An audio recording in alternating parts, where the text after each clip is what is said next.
നമ്മൾ news India Malayalam എപ്പോഴും പറയാൻ ശ്രമിക്കുന്ന ജനങ്ങളിലേക്ക് എത്തിക്കാൻ ശ്രമിക്കുന്ന വാർത്തയാണ് ആഫ്രിക്കയിലെ ജനങ്ങളുടെ ദുരിതം എന്ന് പറയുന്നത്. പ്രധാനമായും ഫലസ്തീനിൽ നടക്കുന്ന ദുരിതങ്ങൾ ഇവിടെയുള്ള മാധ്യമങ്ങൾ കാണുന്നുണ്ട്, ഇവിടെയുള്ള സുഡാപ്പികൾ കാണുന്നുണ്ട്, വലിയ രീതിയിൽ മുറവിളി കൂട്ടുന്നുണ്ട്. അതുപോലെ തന്നെ മറ്റ് സ്ഥലങ്ങളിൽ നടക്കുന്ന ദുരിതങ്ങളും ഇവർ കാണുന്നുണ്ട്. എന്തുകൊണ്ടാണ് ആഫ്രിക്കയിൽ ഈ മതമൗലികവാദികൾ നടത്തുന്ന ആ ജനതയ്ക്ക് നേരെയുള്ള ദുരിതങ്ങൾ ഇവർ കണ്ടില്ലെന്നടിക്കുന്നത് എന്നുള്ളൊരു ചോദ്യമാണ്.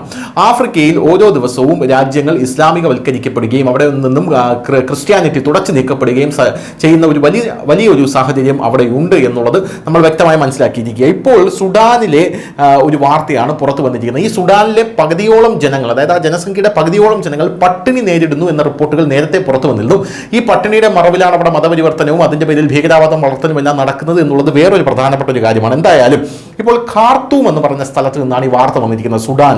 സുഡാനിലെ ഡാർഫർ നഗരത്തിനടുത്തുള്ള ഒരു കുടിയിറക്കപ്പെട്ടവരുടെ ക്യാമ്പിന് നേരെ സുഡാനിലെ അർദ്ധ സൈനിക റാപ്പിഡ് സപ്പോർട്ട് ഫോഴ്സ് RSF എന്ന് പറയുന്ന ഒരു ഫോഴ്സ് നടത്തിയ മിസൈൽ ആക്രമണത്തിൽ 100 പേരാണ് ഒരു ദിവസം കൊല്ലപ്പെട്ടിരിക്കുന്നത് എന്ന റിപ്പോർട്ടാണ് ഇപ്പോൾ പുറത്തു വരുന്നത്. മരിച്ചവരിൽ 20 കുട്ടികളും 9 സന്നദ്ധ പ്രവർത്തകരും ഉണ്ട് എന്നുള്ളത് ഈ എടുത്തു പറയേണ്ട ഒരു സംഭവമാണ്. സംസം അബു ഷൗക്ക് ക്യാമ്പുകൾക്ക് നേരെ ഭീകരർ മിസൈൽ ആക്രമണം നടത്തിയ ശേഷമാണ് ഈ സാഹചര്യം ഉണ്ടായതെന്ന് ശനിയാഴ്ച വൈകുന്നേരം മാധ്യമപ്രവർത്തകർക്ക് നൽകിയ വിവരം ഐക്യരാഷ്ട്രസഭയിലെ ഒരു മുതിർന്ന ഉദ്യോഗസ്ഥൻ പറഞ്ഞു.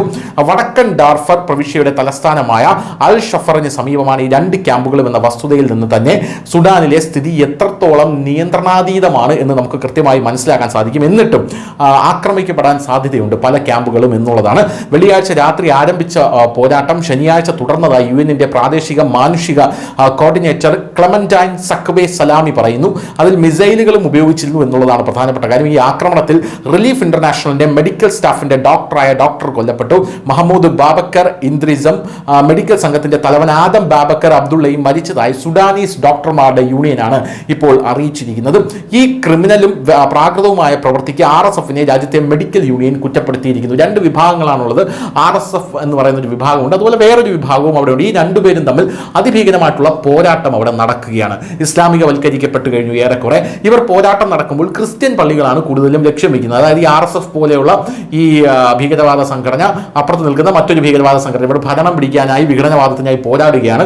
ആ സാഹചര്യത്തിൽ ക്രിസ്ത്യൻ പള്ളികളിൽ ഇവർ കയറി ഒളിക്കും. അപ്പുറത്തൊരു സംഘടന ക്രിസ്ത്യൻ പള്ളിയിൽ ബോംബിട്ട് ഇവരെ തകർക്കാൻ വേണ്ടി പള്ളി കൂടെ തകർത്ത് കളയുന്ന ഒരു സാഹചര്യമാണ് അവിടെ ഉള്ളത്. അപ്പോൾ എന്തായാലും മറുവശത്ത് അൽ ഫാഷർ നഗരത്തിൽ മിസൈലുകൾ പതിച്ചതിനെ തുടർന്ന് 2400 പേരാണ് അവിടെ ക്യാമ്പിൽ നിന്ന് പലായനം ചെയ്തത്. എന്നിരുന്നാലും ഇതുവരെ ഈ നഗരം ഔദ്യോഗിക സുഡാനീസ് സൈന്യത്തിന്റെ നിയന്ത്രണത്തിലായിരുന്നു. ലഭ്യമായ വിവരങ്ങൾ അനുസരിച്ച് യുദ്ധത്തിൽ 24,000 പേരാണ് കൊല്ലപ്പെട്ടത് എന്നാണ് UN പറയുന്നത്. എന്നാൽ യഥാർത്ഥ സംഖ്യ വളരെ കൂടുതലായിരിക്കും. കുടിയിറക്കപ്പെട്ടവർ എത്രയാണെന്ന് അറിയാമോ? അത് 7 ലക്ഷത്തിലധികം ആൾക്കാരാണ് കുടിയിറക്കപ്പെട്ട് ക്യാമ്പുകളിൽ കഴിയുന്നത് എന്ന് നമുക്ക് മനസ്സിലാക്കാൻ സാധിക്കും. ആഭ്യന്തര യുദ്ധം പൊട്ടിപ്പുറപ്പെട്ടപ്പോൾ ഡാർഫർ പ്രവിശ്യയിൽ നിന്ന് പലായനം ചെയ്ത ആളുകളാണ് ഇവരെല്ലാം എന്നുള്ളതാണ്.